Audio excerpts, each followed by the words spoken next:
ಬನ್ನಿ ನೇರವಾಗಿ ವಿಷಯಕ್ಕೆ ಹೋಗೋಣ. ಜೂನ್ 2026ರ ವೃಷಭ ಲಗ್ನದವರ ಭವಿಷ್ಯದ ಈ ವಿಶೇಷ ವಿಶ್ಲೇಷಣೆಗೆ ನಿಮಗೆಲ್ಲರಿಗೂ ಸ್ವಾಗತ.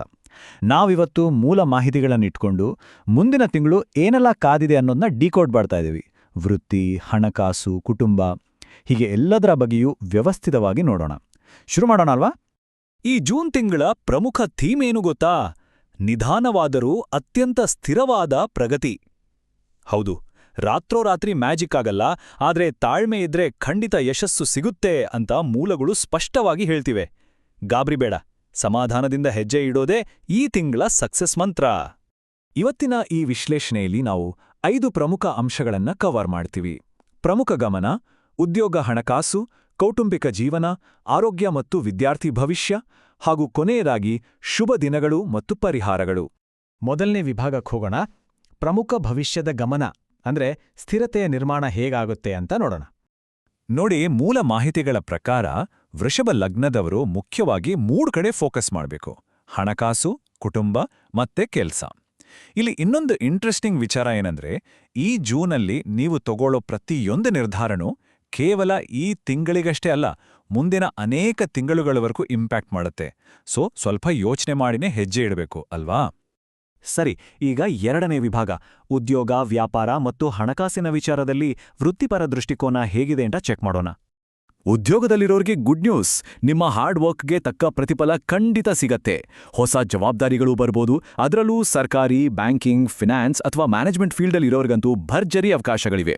ತಿಂಗಳ ಕೊನೆಯಲ್ಲಿ ಜಾಬ್ ಚೇಂಜ್ ಮಾಡೋ ಚಾನ್ಸಸ್ ಕೂಡ ಇದೆ. ಆದರೆ ಮೂಲಗಳು ಒಂದು ಸಣ್ಣ ವಾರ್ನಿಂಗ್ ಕೊಟ್ಟಿವೆ: ಆಫೀಸ್ನಲ್ಲಿ ಸಹೋದ್ಯೋಗಿಗಳ ಜೊತೆ ಮಾತಾಡಬೇಕಾದ್ರೆ ಸ್ವಲ್ಪ ಹುಷಾರು, ನಾಲ್ಗೆ ಹರಿಬಿಡಬೇಡಿ. ಇನ್ನು ಬಿಸ್ನೆಸ್ ಮಾಡೋರ್ಗೆ ಇಲ್ಲಿ ನಿಜವಾಗ್ಲೂ ಆಸಕ್ತಿದಾಯಕವಾದ ವಿಚಾರ ಇದೆ. ನಿಮ್ಮ ಆದಾಯ ಸ್ಟೇಬಲ್ ಆಗಿರುತ್ತೆ, ಹಳೆ ಕಸ್ಟಮರ್ಸ್ ವಾಪಸ್ ಬರ್ತಾರೆ. ಎಸ್ಪೆಷಲಿ ನೀವು ಲಕ್ಸರಿ, ಫ್ಯಾಷನ್, ಫುಡ್ ಅಥವಾ ಅಗ್ರಿಕಲ್ಚರ್ ಬಿಸ್ನೆಸ್ನಲ್ಲಿದ್ರೆ ಒಳ್ಳೆ ಪ್ರಾಫಿಟ್ ನಿರೀಕ್ಷೆ ಮಾಡ್ಬೋದು. ಆದರೆ ನೆನ್ಪಿರ್ಲಿ, ಹೊಸದಾಗಿ ಎಲ್ಲಾದರೂ ಇನ್ವೆಸ್ಟ್ ಮಾಡ್ತಿದ್ದಿಲ್ಲ ಅಂದರೆ ಪಕ್ಕಾ ಲೆಕ್ಕಾಚಾರ ಹಾಕಿ ಮಾತ್ರ ಮುಂದುವರಿಯಿರಿ ಅಂತ ಮೂಲಗಳು ಒತ್ತಿ ಹೇಳ್ತಿವೆ. ಆದರೆ ಹಣಕಾಸಿನ ಬ್ಯಾಲೆನ್ಸಿಂಗ್ ವಿಷಯಕ್ಕೆ ಬಂದರೆ ಸ್ವಲ್ಪ ಕಷ್ಟ ಇದೆ. ಆದಾಯ ನಿಧಾನವಾಗಿ ಏರಿಕೆಯಾಗುತ್ತೆ, ಆದರೆ ಅದೇ ಟೈಮಲ್ಲಿ ಮನೆ ಮತ್ತು ಕೌಟುಂಬಿಕ ಖರ್ಚುಗಳು ಗಣನೀಯವಾಗಿ ಜಾಸ್ತಿ ಆಗೋ ಸಾಧ್ಯತೆ ಇದೆ. ಜೂನ್ ಮಧ್ಯಭಾಗದವರೆಗೂ ಸೇವಿಂಗ್ಸ್ ಕಡೆ ಸಿಕ್ಕಾಪಟ್ಟೆ ಗಮನ ಕೊಡಲೇಬೇಕು. ಆಮೇಲೆ ಪರಿಸ್ಥಿತಿ ಸ್ವಲ್ಪ ಸುಧಾರಿಸುತ್ತೆ. ಅಲ್ಲಿವರೆಗೂ ಎಚ್ಚರಿಕೆ ಖರ್ಚು ಅನಿವಾರ್ಯ. ಮುಂದಿನ ವಿಭಾಗಕ್ಕೆ ಹೋಗೋಣ. ಮೂರನೇ ವಿಭಾಗ: ಸಂಬಂಧಗಳು ಮತ್ತು ಕೌಟುಂಬಿಕ ಜೀವನ ಅಂದ್ರೆ ಭಾವನಾತ್ಮಕ ಬೆಂಬಲದ ಬಗ್ಗೆ. ಪರ್ಸನಲ್ ಲೈಫ್ ಬಗ್ಗೆ ನೋಡೋದಾದ್ರೆ, ಮದುವೆ ಮಾತುಕತೆಗಳು ನಡೀತಿದ್ರೆ ಅದು ಪಾಸಿಟಿವ್ ಆಗಿ ಮುಂದೆ ಹೋಗುತ್ತೆ. ಇನ್ನು ಮದುವೆ ಆಗಿರೋರ್ಗೆ ಮೂಲಗಳು ಹೇಳೋದು ಇಷ್ಟೇ: ದಾಂಪತ್ಯ ಜೀವನದಲ್ಲಿ ಒಬ್ರನ್ನೊಬ್ರು ಎಮೋಷನಲ್ ಆಗಿ ಅರ್ಥ ಮಾಡ್ಕೊಳ್ಳೋದು ಈ ತಿಂಗಳು ತುಂಬಾನೇ ಇಂಪಾರ್ಟೆಂಟ್. ಪರಸ್ಪರ ತಿಳುವಳಿಕೆನೇ ಈ ತಿಂಗಳ ನೆಮ್ಮದಿಯ ಸೀಕ್ರೆಟ್. ಫ್ಯಾಮಿಲಿ ಜೊತೆ ಟೈಮ್ ಸ್ಪೆಂಡ್ ಮಾಡೋಕೆ ಇದೊಂದು ಒಳ್ಳೆ ಟೈಮ್. ಮನೆಯಲ್ಲಿ ಏನಾದರೂ ಶುಭ ಕಾರ್ಯ ಮಾಡೋ ಬಗ್ಗೆನೋ ಮಹತ್ವದ ಚರ್ಚೆಗಳು ನಡೀಬೋದು. ಆದರೆ ಇಲ್ಲಿ ನೀವು ಗಮನಿಸಲೇಬೇಕಾದ ಒಂದು ಸೂಕ್ಷ್ಮ ವಿಚಾರ ಇದೆ: ತಾಯಿಯ ಆರೋಗ್ಯದ ಕಡೆ ಸ್ಪೆಷಲ್ ಕೇರ್ ತಗೊಳ್ಳಿ ಅಂತ ಮೂಲಗಳು ಎಚ್ಚರಿಸಿವೆ. ಇದನ್ನ ದಯವಿಟ್ಟು ಮರಿಬೇಡಿ. ನೆಕ್ಸ್ಟ್ 4ನೇ ವಿಭಾಗ: ಆರೋಗ್ಯ ಹೇಗಿರುತ್ತೆ ಹಾಗೆ ವಿದ್ಯಾರ್ಥಿಗಳ ಭವಿಷ್ಯ ಏನು ಅಂತ ನೋಡೋಣ.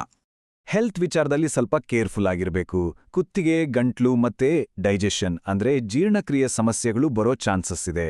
ಸೊ ಜಂಕ್ ಫುಡ್, ಎಣ್ಣೆ ಐಟಮ್ಸ್, ಸ್ವೀಟ್ಸ್ ಎಲ್ಲ ಸ್ವಲ್ಪ ಕಮ್ಮಿ ಮಾಡಿದ್ರೆ ಒಳ್ಳೆಯದು. ಡೈಲಿ ಸ್ವಲ್ಪ ವಾಕಿಂಗ್, ಯೋಗದಂತಹ ಅಭ್ಯಾಸ ಮಾಡಿದ್ರೆ ಈ ತಿಂಗಳು ಫಿಟ್ ಅಂಡ್ ಫೈನ್ ಆಗಿರಬಹುದು. ಸ್ಟೂಡೆಂಟ್ಸ್ಗಂತೂ ಇದು ಸೂಪರ್ ಟೈಮ್. ಓದ್ನಲ್ಲಿ ಕಾನ್ಸಂಟ್ರೇಷನ್ ಸ್ವಾಭಾವಿಕವಾಗಿ ಚೆನ್ನಾಗಿರುತ್ತೆ. ಆದರೆ ಇಲ್ಲಿ ಕ್ರೂಷಿಯಲ್ ಪಾಯಿಂಟ್ ಏನಂದ್ರೆ ಕನ್ಸಿಸ್ಟೆನ್ಸಿ. ಹೌದು, ದಿನ ಓದೋದ್ರಲ್ಲಿ ನೀವು ಕನ್ಸಿಸ್ಟೆಂಟ್ ಆಗಿದ್ರೆ ಎಕ್ಸಾಮ್ಸ್ನಲ್ಲಿ ಎಕ್ಸಲೆಂಟ್ ರಿಸಲ್ಟ್ಸ್ ಖಂಡಿತ ಬರುತ್ತೆ ಅಂತ ಮೂಲಗಳು ಗ್ಯಾರಂಟಿ ಕೊಡ್ತಿವೆ. ಕೊನೆ ವಿಭಾಗಕ್ಕೆ ಬಂದಿದ್ದೀವಿ. 5ನೇ ವಿಭಾಗ: ತಿಂಗಳ ಶುಭ ದಿನಗಳು ಹಾಗೂ ಶಿಫಾರಸು ಮಾಡಿರೋ ಪರಿಹಾರಗಳು. ಇದು ನಮಗೆ ಒಂದು ಪಕ್ಕಾ ಕ್ಲಾರಿಟಿ ಕೊಡುತ್ತೆ. ಹೊಸ ಕೆಲಸ ಶುರು ಮಾಡೋಕೆ ಜೂನ್ 4, 10, 19 ಮತ್ತೆ 28ನೇ ತಾರೀಕುಗಳು ಬೆಸ್ಟ್ ಅಂತ ಮೂಲಗಳು ಹೇಳ್ತಿವೆ. ಹಾಗೆ 12, 17 ಮತ್ತೆ 24ನೇ ತಾರೀಕು ಸ್ವಲ್ಪ ಎಚ್ಚರಿಕೆಯಿಂದ ಇರಬೇಕು. ಯಾವುದೇ ದೊಡ್ಡ ರಿಸ್ಕ್ ತಗೋಬೇಡಿ. ಸೊ ನಿಮ್ಮ ಪ್ಲಾನಿಂಗ್ಸ್ ಎಲ್ಲ ಈ ಡೇಟ್ಸ್ ಪ್ರಕಾರ ಇದ್ರೆ ಸೇಫ್. ಈ ತಿಂಗಳ ಜರ್ನಿನ ಇನ್ನಷ್ಟು ಸ್ಮೂತ್ ಮಾಡ್ಕೊಳ್ಳಕ್ಕೆ ಮತ್ತು ಅಡೆತಡೆಗಳನ್ನ ನಿವಾರಿಸಲು ಮೂಲಗಳು 3 ಸಿಂಪಲ್ ಸ್ಟೆಪ್ಸ್ ಕೊಟ್ಟಿವೆ. ಸ್ಟೆಪ್ 1: ಪ್ರತಿ ಶುಕ್ರವಾರ ಭಕ್ತಿಯಿಂದ ಲಕ್ಷ್ಮೀ ಪೂಜೆ ಮಾಡಿ.